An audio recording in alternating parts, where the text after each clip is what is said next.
Now let's dive deep into this big LGBTQ story for today. I'm Faye Watt, and let's queer up health. Celebrities flood famous WeHo queer club, the Abbey, for National PrEP Day. Dua Lipa had us all levitating at the start of the month as she helped celebrate the inaugural National PrEP Day event thrown by telemedicine company MISTR as part of a campaign to get 10,000 people to sign up for PrEP over a 10-day period. As she performed, she was joined on stage by RuPaul's Drag Race legends Symone, Aquaria, Shea Couleé, Trinity the Tuck, and Plastique Tiara. After her performance, Lipa told Rolling Stone, quote, "I think there's a lot of stigma around HIV and sexually transmitted infections. And I think if we can de-stigmatize what it means to get the right health care for HIV, I want to believe that there is hope that it can be completely eradicated. I think sex should be fun and it should be safe. With intimacy, there's safety, there's a connection. It is so important to take care of ourselves. I think that in itself is very sexy," end quote. The event was hosted by Bob the Drag Queen and featured DJ sets by Diplo and Joey with the Mustache. Also in attendance were celebrities including Cardi B, Nene Leakes, Matt Boomer, Cooper Koch, Colton Haynes, Kim Petras, Omar Apollo, Tom Daly, Colton Underwood, David Furnish, Jake Wesley Rogers, Alyssa Edwards, Bianca Del Rio, and Monet Exchange. Everybody that was gay in LA was at this event, all right?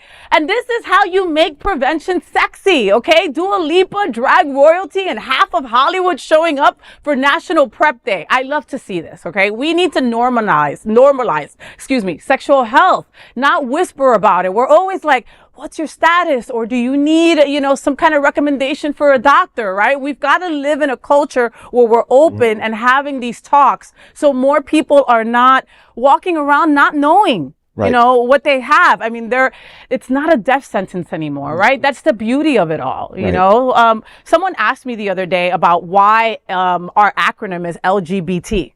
Right? Instead of GL, how it used to be, right? And the story supposedly is that during the AIDS crisis, when most men had nobody by their side, the lesbians took it upon themselves. There was a lesbian group, and I apologize for not remembering my history and not remembering their name, but they took it upon themselves to be on the bedside of these gay men, to make sure that their papers were filled out, that they needed their, their end of life things taken care of. And so they decided to change the acronym to LG. And I think that people forget that we're an acronym together, unified, right? People don't think that women, take PrEP. I mean, these are things in education that everybody should know. And I'm looking at you because this is your playing field. You know what I mean? Like, this is what you talk about with your eyes closed. I do. And the amazing thing is I've been doing a lot of talks recently at some of the local colleges. So I'm speaking to the professors, have me coming into their classroom and giving HIV and STI discussions with them. Wow.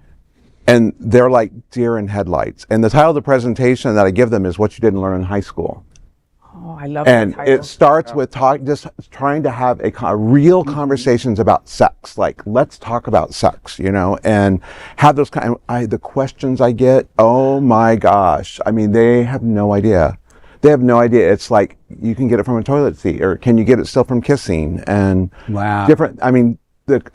it's unbelievable, and this just goes to show why it's so important. We need to continue that message out there. Yeah, and celebrities and folks like this with a platform this big, it makes you look, and it makes you pay attention, right? You maybe never heard of PrEP, but all of a sudden you're like, wait, Bob the Drag Queen is there? I should learn what's going on. I know it sounds silly, but it's true, because when I'm watching Drag Race, the new ones that come out, they're always doing the MISTR commercials there too, and they're always having a spokesperson that is probably from the franchise itself too. So the visibility is great, in terms of that. And I'm so happy to see that, they're using people within our community, and it's one community, because you were really talking about there, LGBTQIA, it's one community. We're not segmented into like lesbians and then we're the gays, you know what I mean? We have to think of ourselves as one community. Much like Vaughn, my spirit is filled by being a minister.